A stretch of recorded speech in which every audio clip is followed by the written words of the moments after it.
Hi guys, ನಮಸ್ತೆ. Welcome back to my channel. ಬೆಳಿಗ್ಗೆ 8:30 ಅನಿಸುತ್ತೆ. ಪಾಪು ಎದ್ಬಿಟ್ಟು ಕಣ್ಣುಚ್ಕೊಂಡು ಕೂತಿದ್ದಾನೆ. ಅವನಿಗೆ ಬೆಳಗ್ಗೆ ಎದ್ದ ತಕ್ಷಣ ಮಾಮಿ ಮಾಡು ಅನ್ನೋದನ್ನು ಸ್ವಲ್ಪ ಅಭ್ಯಾಸ ಮಾಡಿಸೋಣ ಅಂತ ಮಾಡಿಸ್ತಿದ್ದೆ ಒಂದು 3-4 ದಿವಸದಿಂದ. ಎದುರುಗಡೆಯಲ್ಲಿ ರೂಮಲ್ಲಿ ನಿಂತ್ಕೊಂಡ್ರೆ ದೇವಸ್ಥಾನ ಕಾಣಿಸುತ್ತೆ.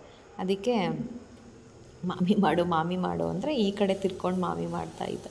ಅವನ ತುಟಿ ನೋಡಿ ಎಷ್ಟು ಪಿಂಕಿ ಥರ ಇದೆ. ಕ್ಯೂಟ್.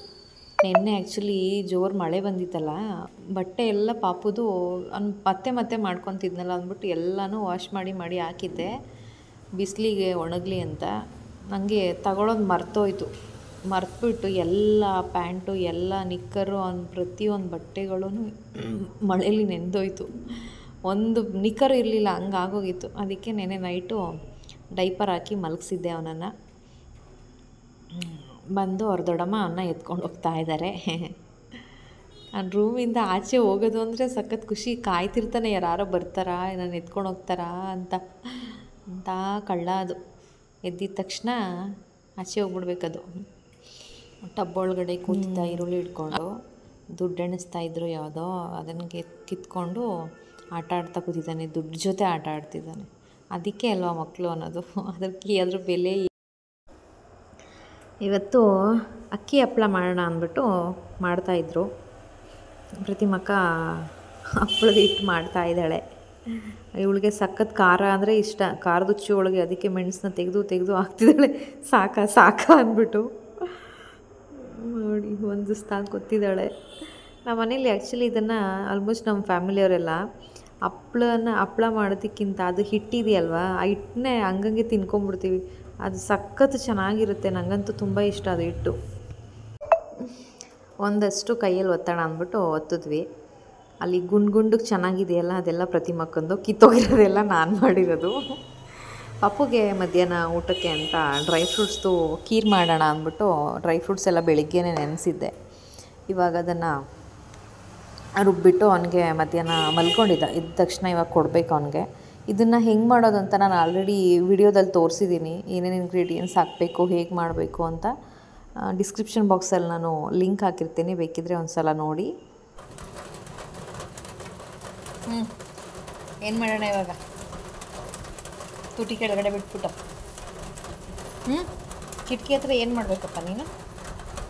ಹೇಳು. ಇಲ್ಲಿ ಕಿಟಕಿ ಹತ್ರ ಬಂದು ಏನು ಮಾಡ್ಬೇಕು ನೀನು ಹೇಳು. ಅಲ್ಲಿ ಮಳೆ ಬರ್ತಿದೆ, ಮಳೆ ನೋಡ್ಬೇಕು ನಾನು ಅಂತ ಹೇಳು.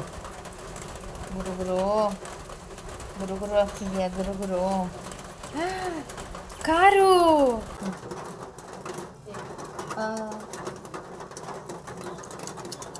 ಚೆನ್ನಾಗಿತ್ತಾ? ಹೇಳು. ಸಿರಪ್ ಎಷ್ಟು ಸ್ವೀಟ್ ಆಗಿದೆ ಅಂತ ಹೇಳು. ಜ್ಯೂಸ್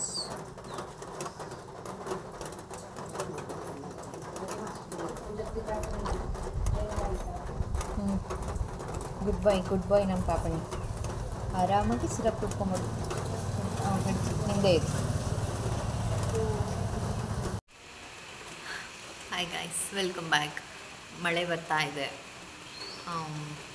ನಾನು ನನಗೇನು ಗೊತ್ತಾ, ವಿಡಿಯೋ ಮಾಡ್ತೀನಲ್ವ ಪ್ರತಿ ದಿವಸ, ಅದರಲ್ಲಿ ಏನಾದರೂ ಒಂದೊಂದು ಇನ್ಫಾರ್ಮೇಷನ್ ಕೊಡಬೇಕು ಅಂತ ನನಗಿಷ್ಟ. ಅದಕ್ಕೆ ಇವತ್ತು D3 ಡ್ರಾಪ್ಸ್ ಬಗ್ಗೆ ಹೇಳೋಣ ಅಂತ ನಂಗೆ ಅನ್ನಿಸ್ತು. ಪಾಪುಗೆ ಆಗ್ತಾ ಇದ್ನಲ್ಲ, ತಡಿ ಹೇಳೋಣ ಅಂತ ಅನ್ನಿಸ್ತು.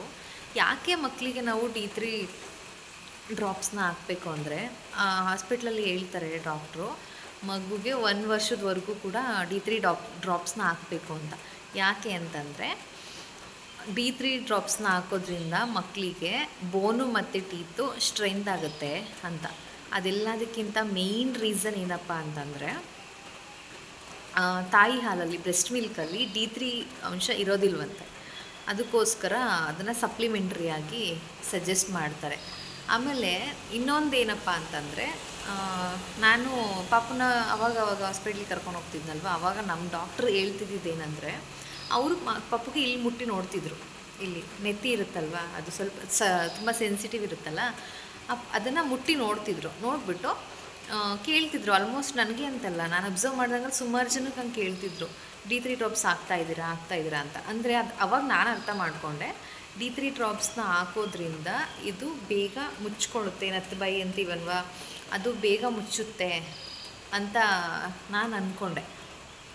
ಜೊತೆಗೆ ಇನ್ನೊಂದು ಪಾಪುಗೆ ಹೇಳ್ತಿದ್ರು, ಆ ಪಾಪುಗೆ ಇನ್ನೂ ಅದು ಜಾಸ್ತಿ ಇತ್ತು. ಆ ಒಂದೊಂದು ವಯಸ್ಸಿಗೆ ಎಷ್ಟು ಕವರ್ ಆಗಿರಬೇಕು ಅಷ್ಟು ಕವರ್ ಆಗಿರಲಿಲ್ಲ. ಹಾಗಾಗಿ ಅವ್ರು ಹೇಳ್ತಿದ್ರು, ಮೋಸ್ಟ್ಲಿ ನೀವು ಮಗುಗೆ ಸರಿಯಾಗಿ D3 ಡ್ರಾಪ್ಸ್ ಆಗ್ತಾ ಇಲ್ಲ, ನೀವು ಅದಕ್ಕೆ ಇನ್ನೂ ಕವರ್ ಆಗಿಲ್ಲ ಅಂತ. ಜೊತೆಗೆ 1 ಇಯರ್ ಆದಮೇಲೂ ಕೂಡ ಡಾಕ್ಟ್ರು ಕೆಲವು ಮಕ್ಕಳಿಗೆ D3 ಡ್ರಾಪ್ಸ್ನ ಸಜೆಸ್ಟ್ ಮಾಡ್ತಾರೆ, ಇನ್ನೊಂದು ತಿಂಗಳು ಹಾಕಿ ಅಥವಾ ಇನ್ನೊಂದು 2 ತಿಂಗಳು ಹಾಕಿ ಅಂತ. ಏನಕ್ಕೆ ಅಂದರೆ ಅದು ಇನ್ನೂ ಓಪನ್ ಇರುತ್ತೆ, ಕ್ಲೋಸ್, ಇನ್ನೂ ಪೂರ್ತಿ ಕಂಪ್ಲೀಟಾಗಿ ಇದು ಮುಚ್ಕೊಂಡಿರಲ್ಲ. ಒಂದು ಕಾರಣಕ್ಕೋಸ್ಕರ ಸಜೆಸ್ಟ್ ಮಾಡ್ತಾರೆ. ಸೊ ನಾನು ನಮ್ಮ ಪಾಪುಗೆ ಇನ್ನೂ ಆಗ್ತಾಯಿದ್ದೀನಿ, ಇದು 1 ಮಂತ್ ಆಗ್ತೀನಿ ಅಷ್ಟೇ. ತರಿಸ್ಬಿಟ್ಟಿದ್ದೆ, ಅವ್ನಿಗೆ ಇಷ್ಟಿದೆ ಕವರ್ ಆಗಿಬಿಟ್ಟಿದೆ. ಮುಟ್ಟು ನೋಡಿದ್ರೆ ಇಷ್ಟು ಒಂದು ಹೆಬ್ಬೆರಳಷ್ಟು ಸಿಗುತ್ತೆ, ಇಲ್ಲಿ ಒಂದಷ್ಟು ಅಷ್ಟೇ, ಇನ್ನೆಲ್ಲ ಕವರ್ ಆಗಿಬಿಟ್ಟಿದೆ.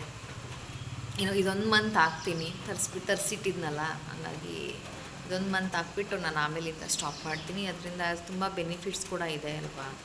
ಆಮೇಲೆ ಅದು ಅತಿ ಆದ್ರೂ ಕಷ್ಟನೇ. ನೀವು ಹಾಕಬೇಕು 1 ಇಯರ್ ಆದಮೇಲೂ ನೀವು ಹಾಕಬೇಕು ಅಂತ ಅಂದರೆ ಅದನ್ನು ನಾವು ಹೇಳೋಕ್ಕಾಗಲ್ಲ. ನಿಮ್ಮ ಡಾಕ್ಟ್ರು ಸಜೆಸ್ಟ್ ಮಾಡಿದ್ರೆ ನೀವು ಹಾಕ್ಬೋದು ಅಷ್ಟೆ ಅಲ್ವಾ.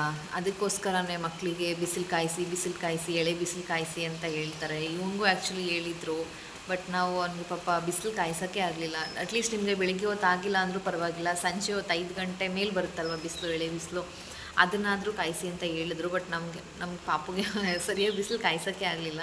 ಯಾಕಂದರೆ ನಮ್ಮ ಮನೆ ಒಳಗಡೆ ಅರ್ಲಿ ಮಾರ್ನಿಂಗ್ ಟೈಮಲ್ಲಿ ಅವ್ರು ಹೇಳಿದ ಟೈಮಿಗೆ ಬಿಸಿಲು ಬರ್ತಾ ಇರಲಿಲ್ಲ. ಬೇರೆ ಟೈಮಿಗೆ ಬರ್ತಿತ್ತು, ಆ ಬಿಸಿಲು ಕಾಯಿಸೋಕ್ಕಾಗಲ್ಲ, ಅದನ್ನು ಆ ಟೈಮಿಗೆ ಬರ್ತಾ ಇರಲಿಲ್ಲ. ಜೊತೆ ಈವ್ನಿಂಗ್ ಬರ್ತಿತ್ತು 5 ಗಂಟೆ ಮೇಲೆ. ಬಟ್ ಅವನು ಪಾಪು ಆಗಿದ್ದಾಗ ಆ ಟೈಮಲ್ಲಿ ಏನಾಗಿತ್ತಂದರೆ ನಮ್ಮ ಮನೆಗೆ ಸಿಕ್ಕಾಪಟ್ಟೆ ಜನ ಬರ್ತಿದ್ರು. ನಮ್ಮ ಅಜ್ಜಿಗೆ ಸ್ಟ್ರೋಕ್ ಆಗಿತ್ತು, ಅವ್ರು ನೋಡೋದಕ್ಕೆ ಅಂತ ತುಂಬ ಜನ ಬರ್ತಿದ್ರು. ಎನಿ ಟೈಮ್ ಮನೇಲಿ ಜನ ಇರ್ತಿದ್ರು ಅಲ್ವಾ. ಸಣ್ಣ ಪಾಪು ಅಲ್ವಾ, ಅದೆಲ್ಲ ಹಿಂಗೆ ಅವ್ರ ಮುಂದೆ ಎಲ್ಲ ಕರ್ಕೊಂಡು ಹೋಗೋದು ಅಂದ್ಕೊಂಡು ನಾವು ಅವನಿಗೆ ಬಿಸಿಲು ಕಾಯಿಸೋಕ್ಕೆ ಆಗಲಿಲ್ಲ. ಆಮೇಲೆ ನಾನು ನಗರದ ಮನೆಗೆ ಹೋದೆ ನೋಡಿ, ತೊಟ್ಲು ಶಾಸ್ತ್ರ ಎಲ್ಲ ಆದಮೇಲೆ. ಆವಾಗ ಅಲ್ಲಿ ಮನೆ ಒಳಗಡೆ ಕಿಟಕಿ ಓಪನ್ ಮಾಡಿದ್ರೆ ಮನೆ ಒಳಗಡೆ ಬರ್ತಿತ್ತು, ಅಲ್ಲೆಲ್ಲ ಬಿಸಿಲು ಕಾಯಿಸ್ತಿದ್ದೆ. ಆಮೇಲೆ ಮೇಲ್ಗಡೆ ಟೆರೇಸಿಗೆ ಕರ್ಕೊಂಡು ಹೊಟ್ಟೋಗ್ಬಿಡ್ತಿದ್ದೆ ಎಷ್ಟೊಂದು ಸಲ ಫ್ರೀಯಾಗಿದ್ದರೆ. ಇಲ್ಲಾಂದರೆ ಮನೆ ಒಳಗಡೆ ಏನಾದರೂ ಒಂದು ಆಟ ಸಾಮಾನು ಕೊಟ್ಬಿಟ್ಟು ಕೂರಿಸ್ತಿದ್ದೆ. ಫ್ರೀಯಾಗಿದ್ದರೆ ಮೇಲ್ಗಡೆ ಟೆರೇಸ್ ಮೇಲೆ ಕರ್ಕೊಂಡು ಹೋಗ್ಬಿಟ್ಟು ಕೂರಿಸ್ಕೋತಿದ್ದೆ. ಇಷ್ಟು D3 ಸಿರಪ್ನ ಒಂದು ಕತೆ. ನೀವು ಅಷ್ಟೇ ಮಿಸ್ ಮಾಡಬೇಡಿ. ನಿಮ್ಮ ಮನೇಲಿ ಏನಾದರೂ ಸಣ್ಣ ಮಕ್ಕಳಿದ್ದರೆ, 1 ವರ್ಷದೊಳಗಿನ ಮಕ್ಕಳಿದ್ದರೆ ಮಿಸ್ ಮಾಡದೆ D3 ಸಿರಪ್ನ ಹಾಕಿ.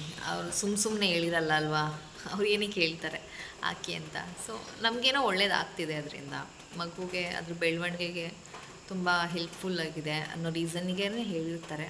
ಹಾಗಾಗಿ ನಿಮ್ಮ ಮನೇಲೂ ಯಾವುದಾದ್ರೂ ಮಕ್ಕಳಿದ್ರೆ ಮಿಸ್ ಮಾಡದೆ ಸಿರಪ್ನ ಹಾಕಿ. ಬಮ್ಮ ಹಪ್ಪಳ ತಿನ್ನೋಣ, ಬಾ ಬಾ ಬಾ ಬಾ ಬಾ ಬಾ ಬಾ ಬಾ ಬಾ ಬಾ ಬಾ ಓಡು ಈ ಕಡೆ. ಇಲ್ಲಿ ಹಪ್ಪಳ ಯಾರು ಮಾಡಿದ್ದು?